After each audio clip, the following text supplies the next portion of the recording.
सभापति जी धन्यवाद। आज का विषय देश के करोड़ों मतदाताओं के सम्मान और उनके लोकतांत्रिक अधिकार से जुड़ा हुआ है।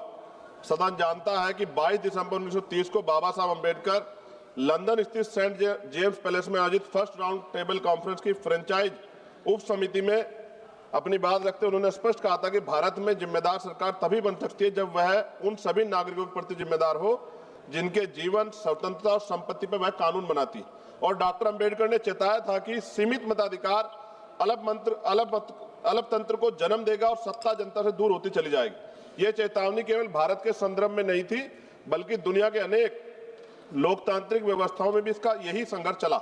ब्रिटेन ने 1928 में सार्वभौमिक वयस्क मताधिकार लागू किया।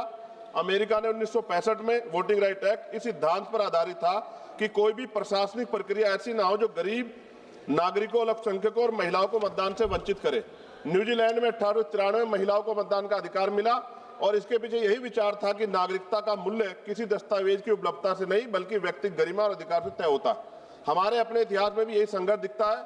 1919 की चैम्सफोर्ड सुधारों से लेकर भारत सरकार ने 1935 तक मताधिकार को संपत्ति, आय और शिक्षा जैसी उपनिवेशिक योग्यताओं से बांधा गया था। डॉक्टर अंबेडकर ने 17 मई 1929 को अपनी रिपोर्ट में लिखा था कि मताधिकार को कर्पा समझना दासता की स्वीकृति है और इसी विचारधारा ने हमेशा संविधान में आरंभ से ही सार्वभौमिक वयस्क मताधिकार को शामिल करवाई। ये उपलब्धि ब्रिटेन, अमेरिका, फ्रांस जैसे देशों की तुलना में कहीं अधिक साहसी और प्रगतिशील थी। सभापति जी, राउंड टेबल कॉन्फ्रेंस में 5 करोड़ से ज्यादा जो कमजोर वर्ग के लोग थे उनके 2 प्रतिनिधि थे, डॉक्टर अंबेडकर और श्रीनिवासन, और अधिकार राजनेता जो पुरानी व्यवस्था थी निर्वाचन की उससे सहमत थे, जिसमें 80 लाख लोगों को वोटिंग का राइट था और वो संपन्न स्वर्ण जातियों के लोग थे। मैं आज सदन के माध्यम से देश के प्रत्येक नागरिक को बताना चाहता हूं कि आज जो देश में प्रत्येक वयस्क व्यक्ति को जो वोट का अधिकार प्राप्त हुआ है वो डॉक्टर बाबा साहब अम्बेडकर की देन है और माननीय काशीराम साहब ने भी हमें इसका प्रयोग करना सिखाया। माननीय सभापति, जब SIR मताधिकार के लिए निर्वाचन आयोग द्वारा ऐसे दस्तावेज मांगे जा रहे हैं जो बड़ी संख्या में नागरिकों, विशेषकर महिला और गरीब घुमंतु जातियों, आदिवासियों, दलितों, वन गुजरों के पास उपलब्ध नहीं है। आधार कार्ड जो देश के अधिकांश नागरिकों के पास उपलब्ध है उसे पर्याप्त क्यों नहीं माना जा रहा है? डॉक्टर अंबेडकर ने इसे अन्याय बताता और कहा था व्यक्ति जितना गरीब होगा उसके मताधिकार देना उतना ही आवश्यक होगा और उन्होंने कहा political power is the master key by which you can open all door of your progress. भारतीय फ्रेंचाइजी समिति 1932 ने कहा था साक्षरता, बुद्धिमत्ता या राजनीतिक क्षमता का माप नहीं है और ज्योतिबा फूले ने 1882 की हंटर कमीशन में कहा था यदि शिक्षा और अवसर बराबर नहीं है तो अधिकारों की समानता ही समाज को संतुलित रखेगी। पेरियार ईवी रामास्वामी नायकर ने कहा कि राजनीतिक अधिकार जन्मसिद्ध अधिकार है, इन्हें योग्यता के नाम पर सीमित नहीं किया जाता। चौधरी चरण सिंह जी ने भी कहा मताधिकार लोकतंत्र की नींव है। उनको तो ये भी कहना था कि भारत में मतदान करना अनिवार्य। मेरी भी मांग है कि मतदान अनिवार्य कर देना चाहिए। महामना रामसुब्रमण्यम वर्मा जी ने कहा वोट केवल राजनीतिक प्रक्रिया नहीं बल्कि सामाजिक न्याय प्राप्त करने का साधन है। SIR की ड्राफ्ट मतदाता सूची प्रकाशन में दोहरी प्रविष्टियां, मृतक घोषित किए गए जीवित लोग और अनेक गलतियों ने पूरे सिस्टम की पारदर्शिता में प्रश्न चिन्ह लगा दिया है। इस प्रकार की त्रुटियां बताती है जो 1928 और 1932 में भारतीय आयोग ने कहा था कि प्रशासन की कमजोरियां नागरिकों के अधिकार छीनने का आधार नहीं हो सकती। जी स्वरूप अभी बस कुछ रह गया थोड़ा सा। SIR के संबंध में विवाहित महिला मतदाता और BLOs की स्थिति को नजरअंदाज किया जा रहा है। जब कोई महिला 20-25 वर्ष अपने पति के साथ एक ही पते पर रहती है, उसके बच्चे भी वहीं पढ़ते हैं, तो उसको अलग से उसको लेगेसी लिंकेज क्यों मांगा जा रहा है? क्यों 20-25 वर्षों बाद भी पति के पते को और पति के मतदाता पहचान पत्र को अस्थायी क्यों नहीं माना जा रहा? यह प्रक्रिया न केवल व्यवहारिक है बल्कि महिलाओं को मतदाता सूची से बाहर करने पर गंभीर खतरा। SIR प्रक्रिया में लगे BLOs और अत्यधिक कार्य दबाव कारण कई BLO ने सुसाइड नोट लिखकर आत्महत्या की। प्रशासनिक अधिकारी ने उसे एक स्वाभाविक घटना बताया जो गैर जिम्मेदार दिखाता है। बिना प्रशिक्षण के BLO से SIR या जटिल कार्य कराना पूर्णतः व्यवहारिक है। माननीय सभापति जी, हमारे संविधान निर्माता ने 1950 में वह साहस दिखाया था जो विकसित देश भी बाद में कर पाए। भारत आराम से सभी को मताधिकार देने वाला पहला बड़ा लोकतांत्रिक देश बना, लेकिन आज यदि SIR जैसी प्रक्रिया उस मताधिकार कठिन बनाती तो ये एक सदी की प्रगति को पीछे ले जाने वाला कदम होगा। सभापति जी, क्योंकि सुधार की बात हो रही है तो मैं आग्रह करूंगा आपके माध्यम से कि BLOs की सुरक्षा, मानदेय, कार्य सुविधा, यथार्थ समय सीमा सुनिश्चित की जाए, उनकी समीक्षा की जाए। एसआईआर प्रक्रिया के दौरान जो बीएलओ की मौत हो गई है उनके परिवार को मुआवजा और नौकरी। माननीय सदस्य श्री राजीव प्रताप रूडी जी। सभापति जी 1 मिनट लूंगा। राजीव प्रताप रूडी जी। सभापति जी 1 मिनट, ओनली 1 मिनट, 2-3 डिमांड से वो पढ़ लिए सर। No, only 2-3 demand. सभापति जी 10 सेकंड में कंप्लीट कीजिए, 10 सेकंड प्लीज। लास्ट सेंटेंस बोलिए आप। सभापति जी मेरी मांग है ईवीएम की जगह बैलेट पेपर से चुनाव हो और वीवीपैट का ईवीएम के से मिलान कराया जाए। राजीव प्रताप सर साथ-साथ फेज में चुनाव होते हैं, अगर एक दिन और इंतजार मतदाता कर ले क्या चला जाएगा सर? सर सभापति जी प्रताप रूडी जी। सभापति जी लाइन बाबा साहब अम्बेडकर। राजीव प्रताप रूडी जी आप शुरू कीजिए प्लीज। भी प्लीज आप बैठिए। बोल लो ना, बोल लो ना। सर 30 सेकंड दे दो। बोलो सर, माइक चला गया, 30 सेकंड दो सर, आखिरी लाइन करिए सर। सभापति जी सभापति जी 30 सेकंड। सभापति जी आप ही रूडी जी आपका समय शुरू हो गया है। 10 सेकंड सर, 10 सेकंड। बाबा साहब अम्बेडकर के 4-4 बच्चों कुर्बान जो वोटिंग राइट मिला है ना सर, इसकी वजह से बड़े-बड़े महने वाले बड़े-बड़े नेता गरीबों की गलियों तक आते हैं। माननीय राजीव प्रताप रूडी जी आप शुरू कीजिए सर। और ये वोटिंग राइट सर हम जाने देंगे, ये बात मैं आपके माध्यम से सरकार को, इलेक्शन कमीशन को बता रहा हूँ। ठीक है, आप शुरू कीजिए। धन्यवाद अध्यक्ष जी। सभी माननीय सदस्यों ने अपने अपने राय रखे, सबकी बात मैं सुन रहा। सभापति जी धन्यवाद। आज का विषय देश के करोड़ों मतदाताओं के सम्मान और उनके लोकतांत्रिक अधिकार से जुड़ा हुआ है। सदन जानता है कि 22 दिसंबर 1930 को बाबा साहब अम्बेडकर लंदन स्थित सेंट जेम्स पैलेस में आयोजित फर्स्ट राउंड टेबल कॉन्फ्रेंस की फ्रेंचाइज उप समिति में अपनी बात रखते उन्होंने स्पष्ट कहा था कि भारत में जिम्मेदार सरकार तभी बन सकती है जब वह उन सभी नागरिकों के प्रति जिम्मेदार हो जिनके जीवन, स्वतंत्रता और संपत्ति पर वह कानून बनाती। और डॉक्टर अंबेडकर ने चेताया था कि सीमित मताधिकार अलपतंत्र को जन्म देगा और सत्ता जनता से दूर होती चली जाएगी। यह चेतावनी केवल भारत के संदर्भ में नहीं थी, बल्कि दुनिया के अनेक लोकतांत्रिक व्यवस्थाओं में भी इसका यही संघर्ष चला। ब्रिटेन ने 1928 में सार्वभौमिक वयस्क मताधिकार लागू किया। अमेरिका ने 1965 में वोटिंग राइट एक्ट इस सिद्धांत पर आधारित था कि कोई भी प्रशासनिक प्रक्रिया ऐसी ना हो जो गरीब नागरिकों, अल्पसंख्यकों और महिलाओं को मतदान से वंचित करे। न्यूजीलैंड में 1893 में महिलाओं को मतदान का अधिकार मिला और इसके पीछे यही विचार था कि नागरिकता का मूल्य किसी दस्तावेज की उपलब्धता से नहीं बल्कि व्यक्तिगत गरिमा और अधिकार से तय होता है। हमारे अपने इतिहास में भी यही संघर्ष दिखता है। 1919 की चैनफोर्ड सुधारों से लेकर भारत सरकार ने 1935 तक मताधिकार को संपत्ति, आय और शिक्षा जैसी उपनिवेशिक योग्यताओं से बांधा गया था। डॉक्टर अंबेडकर ने 17 मई 1929 को अपनी रिपोर्ट में लिखा था कि मताधिकार को कर्पा समझना दासता की स्वीकृति है और इसी विचारधारा ने हमेशा संविधान में आरंभ से ही सार्वभौमिक वयस्क मताधिकार को शामिल करवाई। ये उपलब्धि ब्रिटेन, अमेरिका, फ्रांस जैसे देशों की तुलना में कहीं अधिक साहसी और प्रगतिशील थी। सभापति जी राउंड टेबल कॉन्फ्रेंस में 5 करोड़ से ज्यादा जो कमजोर वर्ग के लोग थे उनके 2 प्रतिनिधि थे, डॉक्टर अंबेडकर और श्रीनिवासन, और अधिकार राजनेता जो पुरानी व्यवस्था थी निर्वाचन की उससे सहमत थे, जिसमें 80 लाख लोगों को वोटिंग का राइट था और वो संपन्न स्वर्ण जातियों के लोग थे।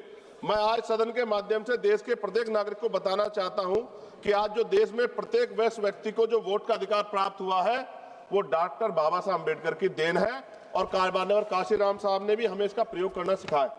माननीय सभापति, जब SIR मताधिकार के लिए निर्वाचन आयोग द्वारा ऐसे दस्तावेज मांगे जा रहे हैं जो बड़ी संख्या में नागरिकों, विशेषकर महिला और गरीब घुमंतु जातियों, आदिवासियों, दलितों, वन गुजरों के पास उपलब्ध नहीं है। आधार कार्ड जो देश के अधिकांश नागरिकों के पास उपलब्ध है उसे पर्याप्त क्यों नहीं माना जा रहा है? डॉक्टर अंबेडकर ने इसे अन्याय बताता और कहा था व्यक्ति जितना गरीब होगा उसके मताधिकार देना उतना ही आवश्यक होगा। और उन्होंने कहा political power is the master key by which you can open all door of your progress. भारतीय फ्रेंचाइजी समिति 1932 ने कहा था साक्षरता, बुद्धिमत्ता या राजनीतिक क्षमता का माप नहीं है। और ज्योतिबा फूले ने 1882 की में हंटर कमीशन में कहा था यदि शिक्षा और अवसर बराबर नहीं है तो अधिकारों की समानता ही समाज को संतुलित रखेगी। पेरियार ईवी रामास्वामी नायकर ने कहा कि राजनीतिक अधिकार जन्मसिद्ध अधिकार है, इन्हें योग्यता के नाम पर सीमित नहीं किया जाता। चौधरी चरण सिंह जी ने भी कहा मताधिकार लोकतंत्र की नींव है। उनको तो ये भी कहना था कि भारत में मतदान करना अनिवार्य। मेरी भी मांग है कि मतदान अनिवार्य कर देना चाहिए। महामना रामसु वर्मा जी ने कहा वोट केवल राजनीतिक प्रक्रिया नहीं बल्कि सामाजिक न्याय प्राप्त करने का साधन है। एसआईआर की ड्राफ्ट मतदाता सूची प्रकाशन में दोहरी प्रविष्टियां, मृतक घोषित किए गए जीवित लोग और अनेक गलतियों ने पूरे सिस्टम की पारदर्शिता में प्रश्न चिन्ह लगा दिया है। इस प्रकार की त्रुटियां बताती है जो 1928 और 1932 में भारतीय आयोग ने कहा था कि प्रशासन की कमजोरियां नागरिकों के अधिकार छीनने का अधिकार आधार नहीं हो सकती। जी शुरू अभी बस कुछ रह गया थोड़ा सा। एसआईआर के संबंध में विवाहित महिला मतदाता और बीएलओ की स्थिति को नजरअंदाज किया जा रहा है। जब कोई महिला 20-25 वर्ष अपने पति के साथ एक ही पते पर रहती है, उसके बच्चे भी वहीं पढ़ते हैं, तो उसको अलग से उसको लेगेसी लिंकेज क्यों मांगा जा रहा है? क्यों 20-25 वर्षों बाद भी पति के पते को और पति के मतदाता पहचान पत्र को अस्थायी क्यों नहीं माना जा रहा है? यह प्रक्रिया न केवल व्यवहारिक है बल्कि महिलाओं को मतदाता सूची से बाहर करने पर गंभीर खतरा। एसआईआर प्रक्रिया में लगे बीएलओ और अत्यधिक कार्य दबाव के कारण कई बीएलओ ने सुसाइड नोट लिखकर आत्महत्या की। प्रशासनिक अधिकारी ने उसे एक स्वाभाविक घटना बताया जो गैर जिम्मेदार दिखाता है। बिना प्रशिक्षण के बीएलओ से एसआईआर या जटिल कार्य कराना पूर्णतः व्यवहारिक है। माननीय सभापति जी, हमारे संविधान निर्माता ने 1950 में वह साहस दिखाया था जो विकसित देश भी बाद में कर पाए। भारत आरंभ से ही सभी को मताधिकार देने वाला पहला बड़ा लोकतांत्रिक देश बना, लेकिन आज यदि एसआईआर जैसी प्रक्रिया उस मताधिकार कठिन बनाती तो ये एक सदी की प्रगति को पीछे ले जाने वाला कदम होगा। सभापति जी, क्योंकि सुधार की बात हो रही है तो मैं आग्रह करूंगा आपके माध्यम से कि बीएलओ की सुरक्षा, मानदेय, कार्य सुविधा यथार्थ समय सीमा सुनिश्चित की जाए, उनकी समीक्षा की जाए। एसआईआर प्रक्रिया के दौरान जो बीएलओ की मौत हो गई है उनके परिवार को मुआवजा और नौकरी। सभापति जी, राजीव प्रताप रूडी जी। सभापति जी 1 मिनट लूंगा। राजीव प्रताप रूडी जी। सभापति जी 1 मिनट, ओनली 1 मिनट। 2-3 डिमांड से वो पढ़नी है sir. No, only Rajiv Pratap 2-3 Rudy demand. जी। सभापति जी 10 सेकंड में कंप्लीट कीजिए, 10 सेकंड प्लीज। लास्ट सेंटेंस बोलिए आप। सभापति जी, मेरी मांग है ईवीएम की जगह बैलेट पेपर से चुनाव हो और वीवीपैट का ईवीएम के से मिलान कराया जाए। राजीव प्रताप सर, साथ फेज में चुनाव होते हैं, अगर एक दिन और इंतजार मतदाता कर ले क्या चला जाएगा सर? सभापति जी, राजीव प्रताप रूडी जी। सभापति जी, आपकी लाइन बाबा साहब अम्बेडकर। राजीव प्रताप रूडी जी, आप शुरू कीजिए प्लीज। प्लीज आप बैठिए। बोल लो ना। सर 30 सेकंड दो।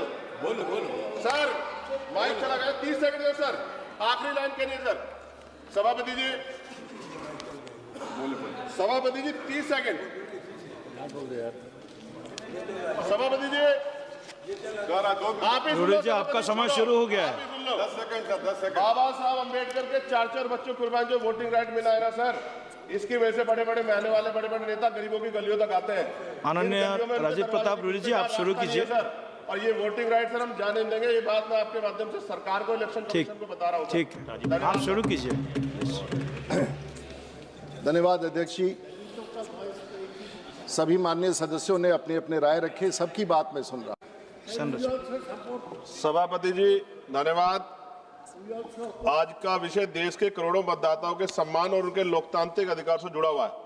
सदन जानता है कि 22 दिसंबर 1930 को बाबा साहब अम्बेडकर लंदन स्थित सेंट जेम्स पैलेस में आयोजित फर्स्ट राउंड टेबल कॉन्फ्रेंस की फ्रेंचाइज उप समिति में अपनी बात रखते हुए उन्होंने स्पष्ट कहा था कि भारत में जिम्मेदार सरकार तभी बन सकती है जब वह उन सभी नागरिकों के प्रति जिम्मेदार हो जिनके जीवन, स्वतंत्रता और संपत्ति पर वह कानून बनाती। और डॉक्टर अंबेडकर ने चेताया था कि सीमित मताधिकार अलग तंत्र को जन्म देगा और सत्ता जनता से दूर होती चली जाएगी। यह चेतावनी केवल भारत के संदर्भ में नहीं थी बल्कि दुनिया के अनेक लोकतांत्रिक व्यवस्थाओं में भी इसका यही संघर्ष चला। ब्रिटेन ने 1928 में सार्वभौमिक वयस्क मताधिकार लागू किया। अमेरिका ने 1965 में वोटिंग राइट एक्ट इस सिद्धांत पर आधारित था कि कोई भी प्रशासनिक प्रक्रिया ऐसी ना हो जो गरीब नागरिकों, अल्पसंख्यकों और महिलाओं को मतदान से वंचित करे। न्यूजीलैंड में 1893 में महिलाओं को मतदान का अधिकार मिला और इसके पीछे यही विचार था कि नागरिकता का मूल्य किसी दस्तावेज की उपलब्धता से नहीं बल्कि व्यक्तिगत गरिमा और अधिकार से तय होता है। हमारे अपने इतिहास में भी यही संघर्ष दिखता है। 1919 की चैम्सफोर्ड सुधारों से लेकर भारत सरकार ने 1935 तक मताधिकार को संपत्ति, आय और शिक्षा जैसी उपनिवेशिक योग्यताओं से बांधा गया था। डॉक्टर अंबेडकर ने 17 मई 1929 को अपनी रिपोर्ट में लिखा था कि मताधिकार को कर्पा समझना दासता की स्वीकृति है और इसी विचारधारा ने हमेशा संविधान में आरंभ से ही सार्वभौमिक वयस्क मताधिकार को शामिल करवाई। ये उपलब्धि ब्रिटेन, अमेरिका, फ्रांस जैसे देशों की तुलना में कहीं अधिक साहसी और प्रगतिशील थी। सभापति जी, राउंड टेबल कॉन्फ्रेंस में 5 करोड़ से ज्यादा जो कमजोर वर्ग के लोग थे उनके 2 प्रतिनिधि थे, डॉक्टर अंबेडकर और श्रीनिवासन, और अधिकार राजनेता जो पुरानी व्यवस्था थी निर्वाचन की उससे सहमत थे। जिसमें 80 लाख लोगों को वोटिंग का राइट था और वो संपन्न स्वर्ण जातियों के लोग थे। मैं आज सदन के माध्यम से देश के प्रत्येक नागरिक को बताना चाहता हूं कि आज जो देश में प्रत्येक वयस्क व्यक्ति को जो वोट का अधिकार प्राप्त हुआ है वो डॉक्टर बाबा साहब अम्बेडकर की देन है और माननीय काशीराम साहब ने भी हमें इसका प्रयोग करना सिखाया। माननीय सभापति, जब SIR मताधिकार के लिए निर्वाचन आयोग द्वारा ऐसे दस्तावेज मांगे जा रहे हैं जो बड़ी संख्या में नागरिकों, विशेषकर महिला और गरीब घुमंतु जातियों, आदिवासियों, दलितों, वन गुजरों के पास उपलब्ध नहीं है। आधार कार्ड जो देश के अधिकांश नागरिकों के पास उपलब्ध है उसे पर्याप्त क्यों नहीं माना जा रहा है? डॉक्टर अंबेडकर ने इसे अन्याय बताता और कहा था व्यक्ति जितना गरीब होगा उसके मताधिकार देना उतना ही आवश्यक होगा और उन्होंने कहा political power is the master key by which you can open all door of your progress. भारतीय फ्रेंचाइजी समिति 1932 ने कहा था साक्षरता बुद्धिमत्ता या राजनीतिक क्षमता का माप नहीं है और ज्योतिबा फूले ने 1882 में हंटर कमीशन में कहा था यदि शिक्षा और अवसर बराबर नहीं है तो अधिकारों की समानता ही समाज को संतुलित रखेगी। पेरियार ईवी रामास्वामी नायकर ने कहा कि राजनीतिक अधिकार जनसित अधिकार है, इन्हें योग्यता के नाम पर सीमित नहीं किया जाता। चौधरी चरण सिंह जी ने भी कहा मताधिकार लोकतंत्र की नींव है। उनको तो ये भी कहना था कि भारत में मतदान करना अनिवार्य। मेरी भी मांग है कि मतदान अनिवार्य कर देना चाहिए। महामना रामसुब्रमण्यम वर्मा जी ने कहा वोट केवल राजनीतिक प्रक्रिया नहीं बल्कि सामाजिक न्याय प्राप्त करने का साधन है। SIR की ड्राफ्ट मतदाता सूची प्रकाशन में दोहरी प्रविष्टियां, मृतक घोषित किए गए जीवित लोग और अनेक गलतियों ने पूरे सिस्टम की पारदर्शिता में प्रश्न चिन्ह लगा दिया है। इस प्रकार की त्रुटियां बताती है जो 1928 और 1932 में भारतीय आयोग ने कहा था कि प्रशासन की कमजोरियां नागरिकों के अधिकार छीनने का आधार नहीं हो सकती। जी शुरू अभी बस कुछ रह गया थोड़ा सा। SIR के संबंध में विवाहित महिला मतदाता और BLOs की स्थिति को नजरअंदाज किया जा रहा है। जब कोई महिला 20-25 वर्ष अपने पति के साथ एक ही पते पर रहती है, उसके बच्चे भी वहीं पढ़ते हैं, तो उसको अलग से उसको लेगेसी लिंकेज क्यों मांगा जा रहा है? क्यों 20-25 वर्षों बाद भी पति के पते को और पति के मतदाता पहचान पत्र को अस्थायी क्यों नहीं माना जा रहा है? यह प्रक्रिया न केवल व्यवहारिक है बल्कि महिलाओं को मतदाता सूची से बाहर करने पर गंभीर खतरा। SIR प्रक्रिया में लगे BLOs और अत्यधिक कार्य दबाव के कारण कई BLO ने सुसाइड नोट लिखकर आत्महत्या की। प्रशासनिक अधिकारी ने उसे एक स्वाभाविक घटना बताया जो गैर जिम्मेदार दिखाता है। बिना प्रशिक्षण के BLO से SIR जैसे जटिल कार्य कराना पूर्णतः व्यवहारिक है। माननीय सभापति जी, हमारे संविधान निर्माता ने 1950 में वह साहस दिखाया था जो विकसित देश भी बाद में कर पाए। भारत आराम से सभी को मताधिकार देने वाला पहला बड़ा लोकतांत्रिक देश बना, लेकिन आज यदि SIR जैसी प्रक्रिया उस मताधिकार को कठिन बनाती तो ये एक सदी की प्रगति को पीछे ले जाने वाला कदम होगा। सभापति जी, क्योंकि सुधार की बात हो रही है तो मैं आग्रह करूंगा आपके माध्यम से कि BLOs की सुरक्षा, मानदेय, कार्य सुविधा, यथार्थ समय सीमा सुनिश्चित की जाए, उनकी समीक्षा की जाए। SIR प्रक्रिया के दौरान जो BLOs की मौत हो गई है उनके परिवार को मुआवजा और नौकरी। सभापति जी राजीव प्रताप रूडी जी, सभापति जी 1 मिनट लूंगा। राजीव प्रताप रूडी जी, सभापति जी 1 मिनट, ओनली 1 मिनट। 2-3 डिमांड से वो पढ़नी है सर। No, only 2-3 demand. सभापति जी 10 सेकंड में कंप्लीट कीजिए। 10 सेकंड प्लीज, लास्ट सेंटेंस बोलिए आप। सभापति जी, मेरी मांग है EVM की जगह बैलेट पेपर से चुनाव हो और वीवीपैट का EVM के से मिलान कराया जाए। राजीव प्रताप सर, साथ-साथ फेज में चुनाव होते हैं, अगर एक दिन और इंतजार मतदाता कर ले क्या चला जाएगा सर? सभापति जी, प्रताप रूडी जी, सभापति जी, आपकी लाइन बाबा साहब अम्बेडकर। राजीव प्रताप रूडी जी, आप शुरू कीजिए प्लीज आप बैठिए। बोल लो ना प्लीज सर, 30 सेकंड दे दो। बोलो सर, माइक चला गया, 30 सेकंड दो सर, आखिरी लाइन करिए सर। सभापति जी 30 सेकंड। सभापति जी आप ही रूडी जी, आपका समय शुरू हो गया है। 10 सेकंड सर, 10 सेकंड। बाबा साहब अम्बेडकर के 4 बच्चों कुर्बान जो वोटिंग राइट मिला है ना सर, इसकी वजह से बड़े-बड़े महल वाले बड़े-बड़े नेता गरीबों की गलियों तक आते हैं। माननीय राजीव प्रताप रूडी जी, आप शुरू कीजिए सर। और ये वोटिंग राइट सर हम जाने देंगे, ये बात मैं आपके माध्यम से सरकार को, इलेक्शन कमीशन को बता रहा हूँ। ठीक है, आप शुरू कीजिए। धन्यवाद अध्यक्ष जी। सभी माननीय सदस्यों ने अपने अपने राय रखे, सबकी बात मैं सुन रहा। सभापति जी धन्यवाद। आज का विषय देश के करोड़ों मतदाताओं के सम्मान और उनके लोकतांत्रिक अधिकार से जुड़ा हुआ है। सदन जानता है कि 22 दिसंबर 1930 को बाबा साहब अम्बेडकर लंदन स्थित सेंट जेम्स पैलेस में आयोजित फर्स्ट राउंड टेबल कॉन्फ्रेंस की फ्रेंचाइज उप समिति में अपनी बात रखते हुए उन्होंने स्पष्ट कहा था कि भारत में जिम्मेदार सरकार तभी बन सकती है जब वह उन सभी नागरिकों के प्रति जिम्मेदार हो जिनके जीवन, स्वतंत्रता और संपत्ति पर वह कानून बनाती। और डॉक्टर अंबेडकर ने चेताया था कि सीमित मताधिकार अलपतंत्र को जन्म देगा और सत्ता जनता से दूर होती चली जाएगी। ये चेतावनी केवल भारत के संदर्भ में नहीं थी, बल्कि दुनिया के अनेक लोकतांत्रिक व्यवस्थाओं में भी इसका यही संघर्ष चला। ब्रिटेन ने 1928 में सार्वभौमिक वयस्क मताधिकार लागू किया। अमेरिका ने 1965 में वोटिंग राइट एक्ट इस सिद्धांत पर आधारित था कि कोई भी प्रशासनिक प्रक्रिया ऐसी ना हो जो गरीब नागरिकों, अल्पसंख्यकों और महिलाओं को मतदान से वंचित करे। न्यूजीलैंड में 1893 में महिलाओं को मतदान का अधिकार मिला और इसके पीछे यही विचार था कि नागरिकता का मूल्य किसी दस्तावेज की उपलब्धता से नहीं, बल्कि व्यक्तिगत गरिमा और अधिकार से तय होता है। हमारे अपने इतिहास में भी यही संघर्ष दिखता है। 1919 की चैम्सफोर्ड सुधारों से लेकर भारत सरकार अधिनियम 1935 तक मताधिकार को संपत्ति, आय और शिक्षा जैसी उपनिवेशिक योग्यताओं से बांधा गया था। डॉक्टर अंबेडकर ने 17 मई 1929 को अपनी रिपोर्ट में लिखा था कि मताधिकार को कर्पा समझना दासता की स्वीकृति है, और इसी विचारधारा ने हमेशा संविधान में आरंभ से ही सार्वभौमिक वयस्क मताधिकार को शामिल करवाई। ये उपलब्धि ब्रिटेन, अमेरिका, फ्रांस जैसे देशों की तुलना में कहीं अधिक साहसी और प्रगतिशील थी। सभापति जी, राउंड टेबल कॉन्फ्रेंस में 5 करोड़ से ज्यादा जो कमजोर वर्ग के लोग थे, उनके 2 प्रतिनिधि थे, डॉक्टर अंबेडकर और श्रीनिवासन, और अधिकार राजनेता जो पुरानी व्यवस्था थी निर्वाचन की, उससे सहमत थे, जिसमें 80 लाख लोगों को वोटिंग का राइट था और वो संपन्न स्वर्ण जातियों के लोग थे। मैं आज सदन के माध्यम से देश के प्रत्येक नागरिक को बताना चाहता हूं कि आज जो देश में प्रत्येक वयस्क व्यक्ति को जो वोट का अधिकार प्राप्त हुआ है, वो डॉक्टर बाबा साहब अम्बेडकर की देन है, और माननीय काशीराम साहब ने भी हमें इसका प्रयोग करना सिखाया। माननीय सभापति, जब SIR मताधिकार के लिए निर्वाचन आयोग द्वारा ऐसे दस्तावेज